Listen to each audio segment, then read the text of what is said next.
Ano, Puli ba din? Puli, ayan. Bata ba si Puli? Ano ba na si Puli? 18, kaka-18 lang. Ako ka 18 lang, tapos fresh na fresh. Oo, hindi siya mukhang 18, mukha pang bata. In fairness, hindi mo naman sa pasang titos na street.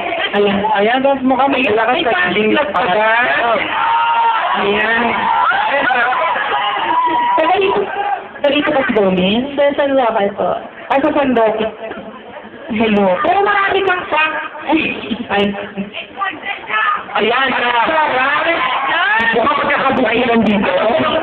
Alam ba na mahuli mo yung mga pinagagawa mong ganyan, ha? Ano naman pinagkakabalan mo sa buhay? Nag-aaral ka pa rin ba o nag-work ka? Sa, St. Joseph. Nag-aaral ka pa. O, pero ngayon bakasyon, di ba? Hindi. College ka na ba? Yes. Anong course mo? Nursing. Nursing. Taray. Bakit nalawa hindi ba talaga yung nursing eh? Talagang marami sa atin na... Ikaw, if ever na yung maging nurse ka na, yung licensed nurse ka na, gusto mo ba dito mag-work o sa abroad? If ever, gusto ko sa abroad.